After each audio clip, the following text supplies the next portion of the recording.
A very good morning to all of you, dear student. As you know well that we are discussing about the arrest of a person under chapter 5 of BNSS. Till time we have already discussed so many sections from the section 35 to till section 54 of the BNSS, in which we have discussed several problems related to the arrest of a person. Now it is the concluding video of the arrest. Under this video, we will discuss from section 55 to till last section 62. Now, if you see the section 55, which talks about the procedure when police officer deputes subordinate to arrest without warrant. एक ऐसी situation जब police officer जिसे arrest करना है वो अपने subordinate को अपने पावर को डिप्यूट करता है कि वो जाए और उसके बिहाफ पर अरेस्ट करे. डियर स्टूडेंट्स, इसको देखिएगा ध्यान से. When any police in charge when any officer in charge of police station, कोई भी पुलिस स्टेशन का ऑफिसर इंचार्ज जो है, और एनी पुलिस ऑफिसर या कोई भी police officer making an investigation under chapter 13. आपको जैसे पता होगा चैप्टर 13 में इन्वेस्टिगेशन की सारी प्रक्रिया बताई गई है बीएनएसएस धारा 13 में, जो 173 से शुरू होकर ऑनवर्ड होती है. तो उसके अंतर्गत अगर कोई officer in charge of police station या कोई अदर पुलिस ऑफिसर इन्वेस्टिगेशन कर रहा होता है, required any officer subordinate to him to arrest without a warrant otherwise than in his presence. जब वो उपस्थित नहीं है, अगर कोई पुलिस अधिकारी जो है किसी मामले का इन्वेस्टिगेशन कर रहा होता है और वो चाहता है कि वो खुद न जाकर कोई इसका सबऑर्डिनेट जाकर किसी व्यक्ति को बगैर वारंट अरेस्ट करे, तो ऐसी स्थिति में who may lawfully be arrested without a warrant, ऐसा व्यक्ति जो लॉफुली वारंट विदाउट वारंट के अरेस्ट करने के लिए लॉफुली इंटाइटेड है, he shall deliver to the officer required to make an arrest and order in writing. वो अपने सबऑर्डिनेट को जो है लिखित रूप से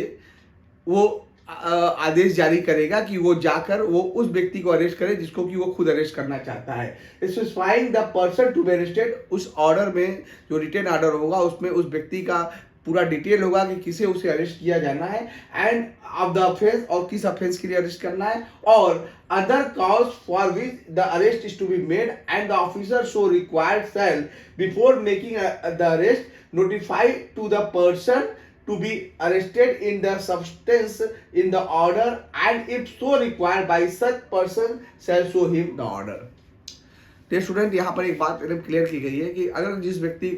को गिरफ्तार करने का अधिकार है किसी अन्य व्यक्ति को, वो खुद ना जाकर किसी दूसरे अपने सबऑर्डिनेट को वो जाने को कहता है, तो इस संबंध में सेक्शन 55 बताया गया. अगर ध्यान से देखिएगा तो कोई भी थाने का भारसात अधिकारी, ऑफिसर इंचार्ज या पुलिस स्टेशन या कोई अदर ऑफिसर कि अगर सेक्शन 13 के अंतर्गत वो इन्वेस्टिगेशन कर रहा है, और तो वो अपने सबऑर्डिनेट को यह पावर डिलीगेट कर सकता है कि वो जाकर उस व्यक्ति को अरेस्ट करे जिसे अरेस्ट करने के लिए officer in charge of police station entitled है. और यह पावर जो है जो देगा सबऑर्डिनेट को, वो लिखित में देगा, और उस लिखित में ये कहेगा कि ये पावर उसे कोर्ट से मिली है, वारंट के थ्रू मिली है, और वो खुद न पा रहा है, अतः वो खुद दूसरा जो है सबऑर्डिनेट वो जाए और उस व्यक्ति को अरेस्ट कर ले. और जो पावर डेलीगेट किया गया उसमें साफ साफ उस व्यक्ति का नाम और स्पेसिफाई और सारी चीज़ें डिटेल्स होनी चाहिए कि ऑफेंस के लिए उसे गिरफ्तार कर रहा है. और जब भी व्यक्ति वो व्यक्ति जो सबऑर्डिनेट है जो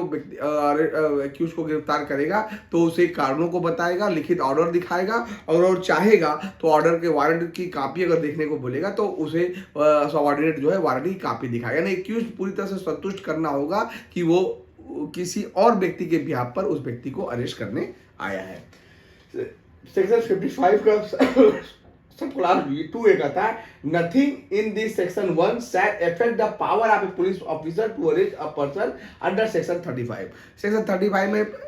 डिफरेंट ग्राउंड बताए गए किन किन आधार पर a police officer has the power to arrest a person without a warrant. इस सेक्शन 35 में तमाम परिस्थितियां बताई गई which we have already studied. तो ये सेक्शन ये कह रहा है, सेक्शन 5 जो है, सेक्शन 55 का कोई भी प्रावधान जो है सेक्शन 35 अर्थात अरेस्ट विदाउट वारंट पर कोई प्रभाव नहीं डालेगा. इस सेक्शन 55 का कोई प्रभाव जो है सेक्शन 35 पर नहीं पड़ेगा. अब आइए section 56 talks about the health and safety of arrested person. यहाँ अरेस्टेड जो व्यक्ति गिरफ्तार किया गया उसके स्वास्थ्य और उसकी सुरक्षा पर की बात की गई है। इट शैल, यहाँ शैल शब्द का प्रयोग किया गया, यानी मैंडेटरी क्लॉज है। It shall be the duty of the person having custody, जिस व्यक्ति के कस्टडी में कोई अरेस्टेड पर्सन है उस व्यक्ति के ऊपर ये दायित्व तो डाला गया है, शैल है, यानी कि उसे करना ही पड़ेगा, of an accused to take responsible care of a health and safety of the accused, कि जिस व्यक्ति के अंदर जिस व्यक्ति ने किसी व्यक्ति को, अगर जिस पुलिस अधिकारी ने किसी व्यक्ति को अरेस्ट करके अपने कस्टडी में रखा है, उस व्यक्ति पुलिस अधिकारी के पास ये लायबिलिटी है, यानी हर हालत में उसे करना ही पड़ेगा कि जो व्यक्ति अरेस्टेड है उसकी हेल्थ और सेफ्टी का पूरा ध्यान रखे, यानी कि उसके कस्टडी में अगर कोई ऐसा व्यक्ति है जिसकी तबीयत खराब है या जिसको कि मेडिकल केयर की ज़रूरत है, उस तुरंत उसे मेडिकल फैसिलिटी प्रोवाइड करेगा। कभी कभी हम सुनते हैं दोस्तों कि थाने में उसे हार्ट अटैक आया, थाने में दहशत के कारण वो गंभीर स्थिति पहुंच गया, ऐसी स्थिति में पुलिस अधिकारी तुरंत उसे पर्याप्त उसकी ऐसे ही सुरक्षा करेगा जैसे उसके घर का कोई सदस्य है, वो बीमार होता है तो कैसे करता है, उस हेल्थ एंड सिक्योरिटी सेफ्टी का पूरा ध्यान रखेगा कि उसकी सुरक्षा, उसकी जान माल को खतरा ना हो और उसकी स्वास्थ्य पर कोई विपरीत प्रभाव ना पड़े जब तक कि उसके कस्टडी में है। Section 57 talks about the person arrested to be taken before magistrate और officer in charge of the police station, जिस व्यक्ति को गिरफ्तार किया गया उसे मजिस्ट्रेट के सामने या फिर officer in charge of police station के सामने प्रस्तुत करने के लिए सेक्शन 57 बताया गया है। Police officer making N arrest without warrant, ऐसा पुलिस अधिकारी जो किसी व्यक्ति को विदाउट वारंट गिरफ्तार कर रहा है, शैल या शैल शब्द का प्रयोग किया गया, मैंडेटरी क्लॉज है। विदाउट अननेसेसरी डिले, विदाउट किसी अननेसेसरी डिले के, विदाउट किसी अनुचित विलंब के, and subject to the provision herein contain as to bail, और बेल के प्रावधानों के अंतर्गत रहते हुए, टेक और send to person arrested before a magistrate, magistrate के पास उस व्यक्ति को, अरेस्टेड पर्सन को गिरफ्तार करके गिरफ्तार किया हुआ व्यक्ति को ले जाएगा या मजिस्ट्रेट के पास भेजेगा। Having a jurisdiction in this case, जिस मजिस्ट्रेट को उसका जुरिडिक्शन है, और बिफोर ऑफिसर इंचार्ज या फिर ऑफिसर इंचार्ज या पुलिस स्टेशन में उस व्यक्ति को, अरेस्टेड पर्सन को ले जाएगा। यानी कि इस सेक्शन 57 में ये बात कही गई है कि अगर ऑफिसर इंचार्ज या पुलिस स्टेशन किसी व्यक्ति को विदाउट वारंट गिरफ्तार करता है और तो उसे अननेसेसरी डिले किए बगैर अनुचित विलंब के तुरंत जो है इस संहिता के प्रावधानों के, बेल के प्रावधान के अंतर्गत रहते हुए, अगर बेल है तो बेल दे देगा, बेल अगर नहीं दे सकता है तो मजिस्ट्रेट के सामने वो प्रस्तुत करेगा जिस मजिस्ट्रेट को उसका जुरिडिक्शन है, या फिर उस व्यक्ति को ऑफिसर इंचार्ज या पुलिस स्टेशन के समक्ष जो है वो हैंड ओवर कर देगा। अब आइए section 58 talks about the person arrested not to be detain more than 24 hours, that is very important section. और इस सीआरपीसी में तमाम जगह पर इस तरह की बातें को कही गई है। No police officer shall detain in custody a person arrested without warrant, किसी भी पुलिस अधिकारी किसी पुलिस ऑफिसर को जो है किसी व्यक्ति को अरेस्ट करता है तो वो जो है यहाँ पर बात की गई, and such period shall not be in the absence of a special order of a magistrate under section 187 exceed 24 hours exclusive of the time necessary for the journey from the place of arrest to the magistrate's court whether having jurisdiction or not। दोस्तों इसे ध्यान से समझिएगा, दो तीन चीजें इसमें बहुत इंपॉर्टेंट बताई गई है। पहला है कि जिस व्यक्ति को गिरफ्तार किया जाएगा बगैर वारंट के, उसे 24 आवर्स के भीतर अगर इन्वेस्टिगेशन पूरा नहीं होता है तो तुरंत मजिस्ट्रेट के समक्ष प्रस्तुत करना पड़ेगा। ये पहली बात कही है जो कि हर जगह कही जाती है कि अगर गिरफ्तारी के 24 घंटे के भीतर अगर इन्वेस्टिगेशन पूरी नहीं होती है तो ऐसी स्थिति में मजिस्ट्रेट के समक्ष ऐसे व्यक्ति को प्रस्तुत करना पड़ेगा, फिर मजिस्ट्रेट जैसा चाहे जो है वो फर्दर ऑर्डर दे सकता है। दूसरी बात कही गई है कि जो 24 घंटे का समय है उसमें जो मजिस्ट्रेट के जिस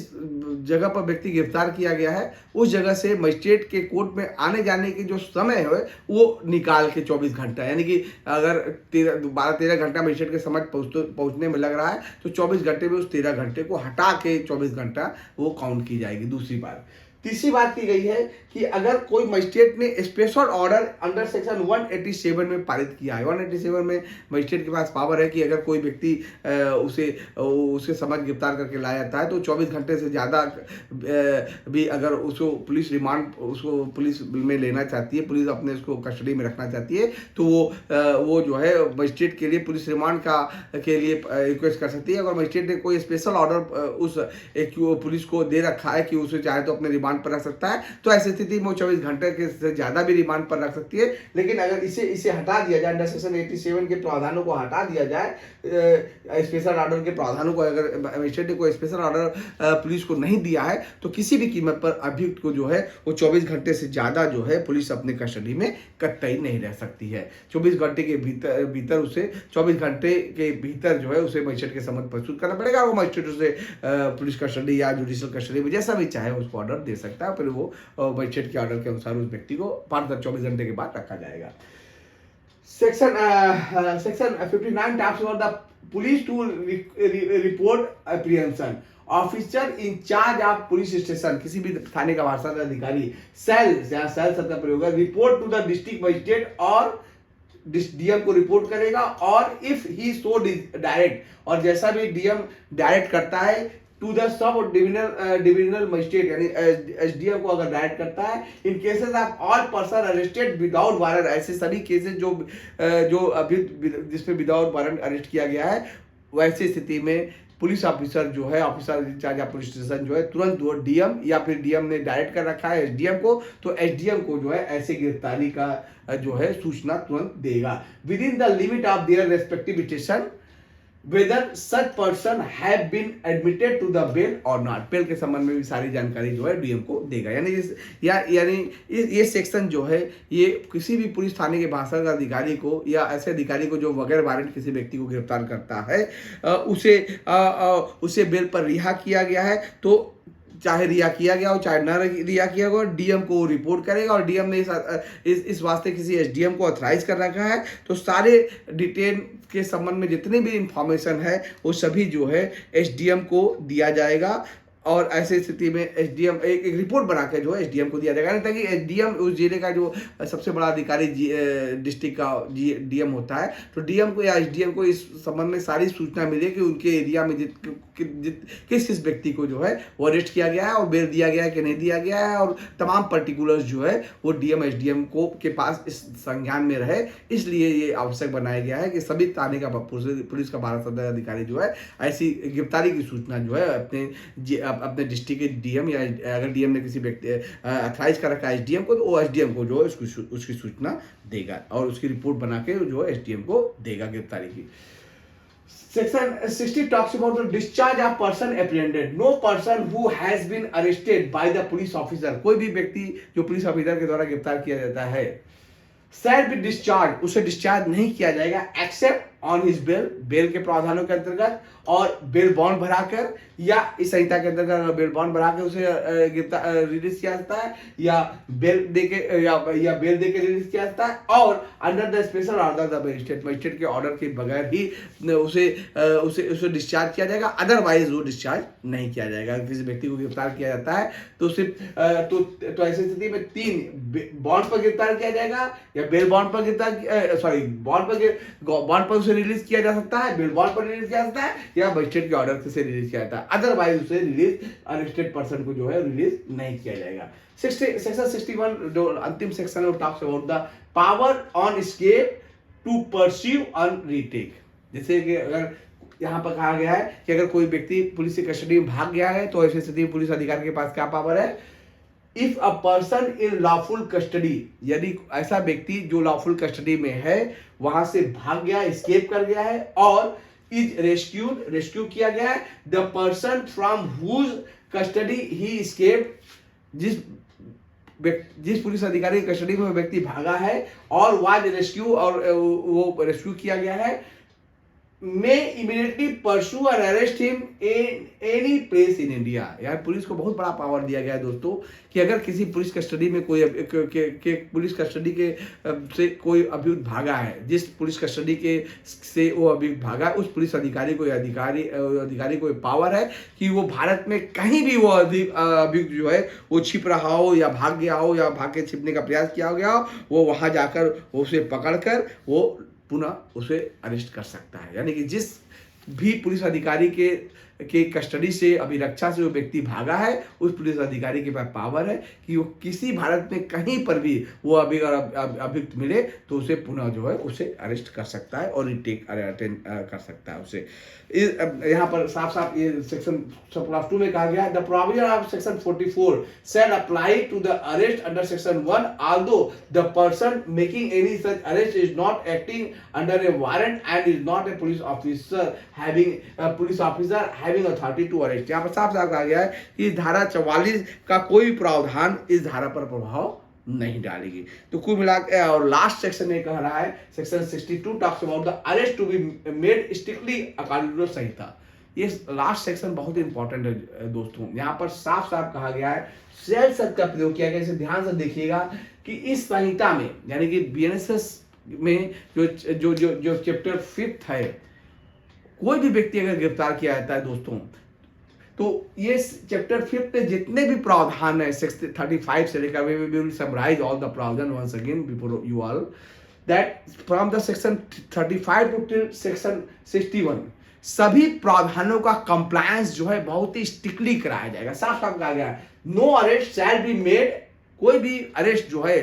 तभी तक नहीं किया जाए,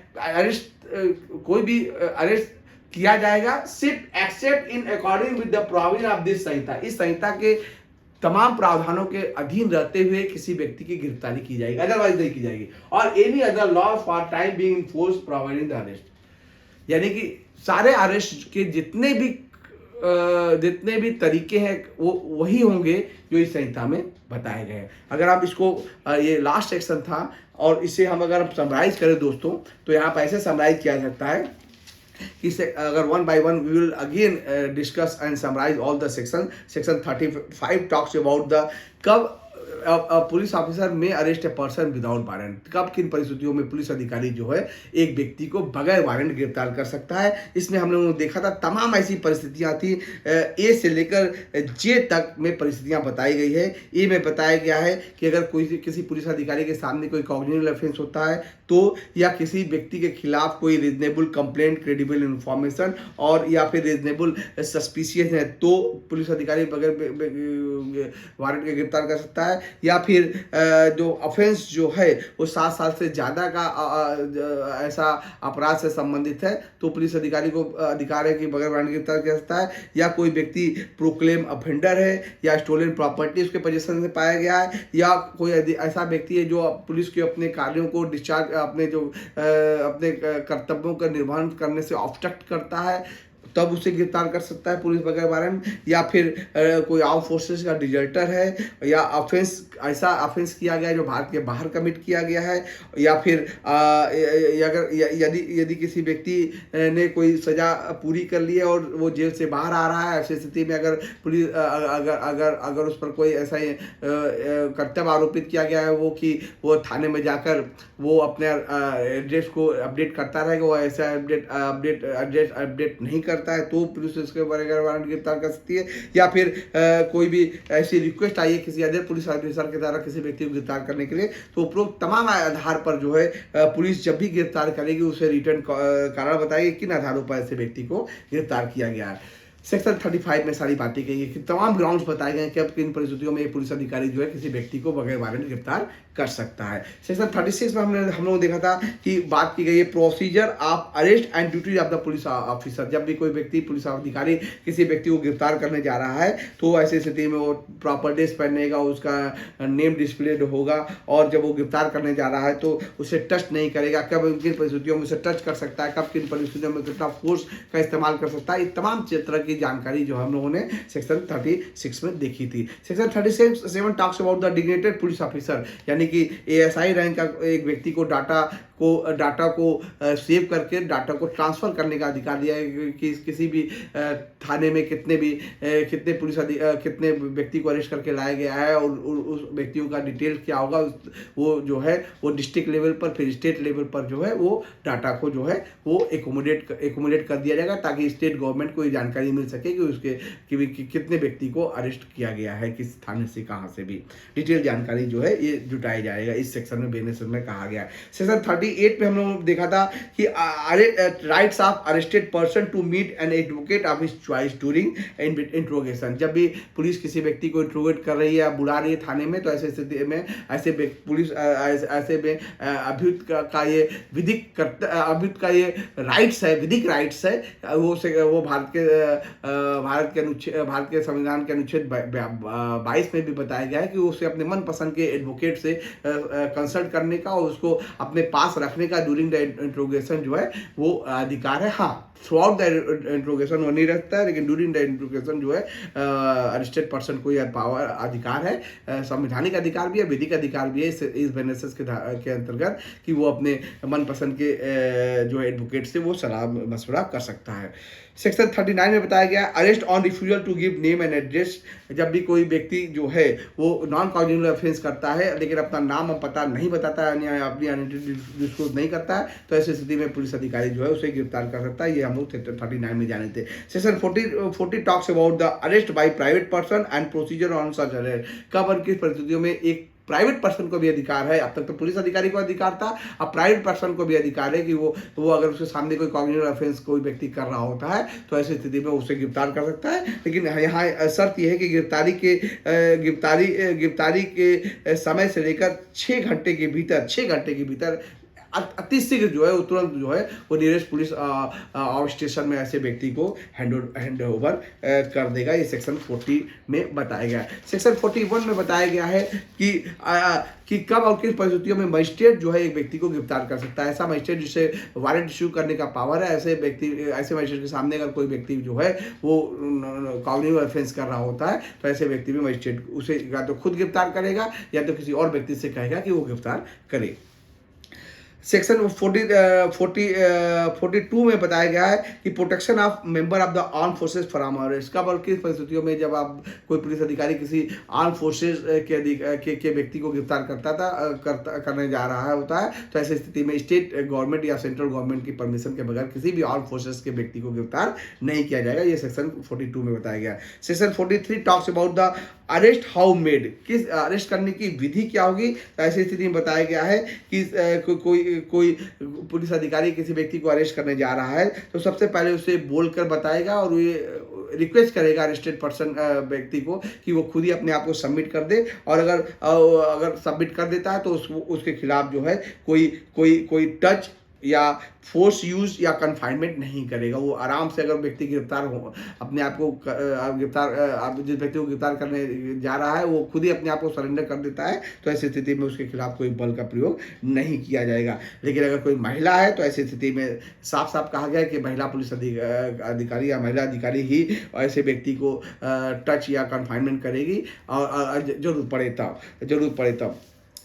साथ ही साथ सेक्शन 43 में ये भी बताया गया है कि अगर व्यक्ति रिसिस्ट कर रहा होता है या कोई व्यक्ति कब और किस परिस्थितियों में पुलिस अधिकारी के पास पावर रहती है कि वो हथकड़ी भी लगा सकता है। यानी कि कोई ऐसा व्यक्ति है जो आर्म्स एम्युनिशन लेके चल रहा है, जो हैबिचुअल ऑफेंडर है, टेररिस्ट एक्टिविटीज में इंडल्ज है, मर्डर का आरोपी है, रेप का आरोपी है, एसिड अटैक का आरोपी है, काउंटर फिटिंग का आरोपी है या सेक्सुअल ऑफेंस अगेंस्ट चिल्ड्रन का आरोपी है, तो ऐसे स्थिति में पुलिस चाहे तो ऐसे व्यक्ति को हथकड़ी भी गिरफ्तार करते समय लगा सकती है। सेक्शन और भी सेक्शन बताया गया है कि अगर कोई भी महिला है तो ऐसी स्थिति में उसको सनसेट के बाद और सनराइज के पहले नहीं गिरफ्तार किया जाएगा। अगर गिरफ्तार करना है तो फिर उसे प्रॉपर मजिस्ट्रेट से परमिशन लेके ही गिरफ्तार किया जाएगा। सेक्शन 44 में बताया गया है कि such of a place enter by the person sought to be arrested, जो व्यक्ति अगर भागकर वो किसी रेजिडेंस में घुस गया या ऐसे व्यक्ति में घुस गया जो किसी अदर व्यक्ति के इंचार्ज में है, तो ऐसी स्थिति में पुलिस अधिकारी को उस व्यक्ति के घर में घुसकर जो है घर में घुसकर उस व्यक्ति को गिरफ्तार करने का पूरा अधिकार दिया गया है। Section 45 talks about the pursuit of offender in other jurisdiction,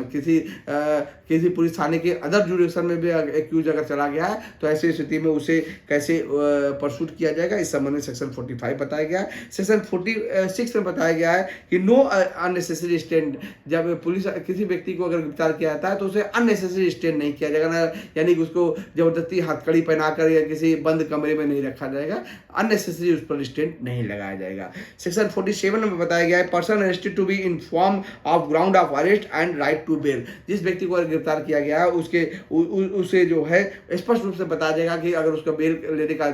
अधिकार है तो ऐसे बेल लेकर उस व्यक्ति को छोड़ दिया जाएगा। ये सूचना जो है पुलिस अधिकारी के द्वारा उस व्यक्ति को दी जाएगी जो गिरफ्तार किया गया है। सेक्शन 48 में बताया गया obligation of person making arrest to inform about arrest others to relative और फ्रेंड, जो पुलिस अधिकारी किसी व्यक्ति को गिरफ्तार करता है तो ऐसी स्थिति में पुलिस अधिकारी के ऊपर एक कर्तव्य आरोपित किया गया है कि वो तुरंत जो है वो उसके घर के किसी व्यक्ति को या फिर अगर घर का व्यक्ति नहीं है तो उसके फ्रेंड को, रिलेटिव को या किसी ऐसे व्यक्ति को जो अरेस्टेड व्यक्ति नॉमिनेट करे उस व्यक्ति को उसकी सूचना देना जरूरी है। Section 49 talks about the search of arrested person, जब व्यक्ति को अरेस्ट किया जाता है तो उसे आवश्यक कपड़े को छोड़कर तमाम उसके शरीर में जितने भी चीजें हैं वो चाहे तो पुलिस अधिकारी जो है उसे सर्च और सीज कर सकता है। सेक्शन 50 में बताया गया है कि power to seize offensive weapon, अगर अरेस्टेड पर्सन के कस्टडी में कोई ऑफेंसिव वेपन है तो पुलिस अधिकारी जो है उसे जो है वेपन को सीज करेगा और न्यायालय में पेश कर देगा। सेक्शन 51 जो बहुत इंपॉर्टेंट सेक्शन था जिसमें हमने बताया था examination of accused by medical practitioner at the request of the police अधिकारी, जब भी पुलिस अधिकारी जो है किसी व्यक्ति को गिरफ्तार करता है तो तुरंत जो है वो एक्यूज को जो है मेडिकल प्रैक्टिशनर के सामने पेश किया जाएगा। और इस पेश करने का सबसे मुख्य कारण होता है कि उस अभियुक्त व्यक्ति के से जो मेडिकल रिपोर्ट्स होगी, जो उसके शरीर में पाया जाएगा, जो स्पूटम में या ब्लड में इत्यादि में उसका जो रिपोर्ट होगी वो उसके एविडेंस के पर्पज से आवश्यक होगी। अतः ऐसे व्यक्ति को जो है पुलिस चाहती है कि उसका तुरंत मेडिकल करा लिया जाए। तो यहाँ मेडिकल कैसे कराया जाएगा और कौन कौन से तरीके हैं, कौन सा व्यक्ति मेडिकल प्रैक्टिशनर कराएगा, इसे सब सारी जानकारी 51 में दी गई है। जो एग्जामिनेशन हमने बात की थी किस एक्यूज का कौन कौन सा एग्जामिनेशन किया जाएगा, तो इसमें कहा गया है कि एक्सप्रेशन क्लॉज में कहा गया है कि 51 के एक्सप्रेशन क्लॉज में कहा गया है कि एग्जामिनेशन का मतलब होता है ब्लड स्टेन, सीमन, स्वेब या अगर रेप से संबंधित है तो sputum and sweat, hair sample and finger nail clipping by use of modern technique, ये सारी चीजें जो है अडॉप्ट की जाएगी। सेक्शन 52 में बताया गया examination of person arrested of rape by medical practitioner, कि यानी कि अगर व्यक्ति का अगर एक पहले अगर एक्यूज जो है नॉन रेप का आरोपी है तब 51 अप्लाई करेगा, वहां पर उसका मेडिकल एग्जामिनेशन कराया जाएगा। और अगर ऐसा व्यक्ति जो ऐसा एक्यूज है जो रेप या अटेम्प्ट टू रेप का दोषी है तो ऐसे स्थिति में सेक्शन 52 अप्लाई करेगा। यहाँ पर जो मेडिकल प्रैक्टिशनर होगा वो हमेशा गवर्नमेंट हॉस्पिटल का ही मेडिकल प्रैक्टिशनर, स्टेट गवर्नमेंट के द्वारा या सेंट्रल गवर्नमेंट के द्वारा कार्यरत जो है वही मेडिकल प्रैक्टिशनर जो है वो एक्यूज का जो है वो एग्जामिनेशन करेगा। और जब एग्जामिनेशन करेगा तो यहाँ पर 4-5 ऐसी इंफॉर्मेशन बताई गई है जिसको कि देना मेडिकल प्रैक्टिशनर के लिए जरूरी है, जिसमें कि कहा गया है कि व्यक्ति का एक्यूज पर्सन का नाम पता और जो व्यक्ति गिरफ्तार करके लाया उसका नाम पता, साथ ही साथ एक्यूज की आयु, अभी एक्यूज जब पुलिस के समक्ष लाया गया तो उसके शरीर पर कोई चोट का निशान है कि नहीं है, अभियुक्त का डीएनए प्रोफाइलिंग के लिए अभियुक्त के शरीर में ली गई सामग्री का वर्णन होगा या एनी अदर मटेरियल फैक्ट होगा। तमाम जानकारी जो है वो पुलिस मेडिकल रिपोर्ट में पुलिस जो है मेडिकल डॉक्टर्स को बताना होगा। और जैसे ही एग्जामिनेशन समाप्त होगा तुरंत उसकी रिपोर्ट जो है वो आयोग को देगा, आयोग उसकी रिपोर्ट जो है वो संबंधित मजिस्ट्रेट को जो है वो तुरंत ही फॉरवर्ड कर देगा। सेक्शन 52 में ये सारी बातें बताई गई। सेक्शन 53 में बताई गई है कि examination of arrested person by medical officer, जो भी व्यक्ति अरेस्टेड पर्सन को गिरफ्तार किया गया है उसका तुरंत जो है मेडिकल एग्जामिनेशन कराया जाएगा। और सेक्शन 54 में बताया गया है identification of the person arrested, यानी जिस व्यक्ति का अरेस्ट करके पुलिस थाने में लाया गया है उसका जो है TIP यानी कि टेस्ट आइडेंटिकल परेड होगा, यानी कि उस व्यक्ति को पहचाना जाएगा कि जो व्यक्ति ने क्राइम किया है क्या वही वो व्यक्ति है या नहीं है, ये विटनेस या एग्री पर्सन जो है उसे पहचानेगा। तो इस तमाम सेक्शन जो है और सेक्शन 55 से लेकर 62 में जो है हम लोग इस वीडियो में डिस्कस कर चुके हैं। तो दोस्तों आई होप कि सारे स्टूडेंट जो है सेक्शन 35 से लेकर सेक्शन 62 तक 65 से 35 से 62 के सारे प्रावधान जो है वो आपको अच्छी तरह से जो है वो पढ़ लिया होगा, ऐसा मेरा विश्वास। Thank you very much.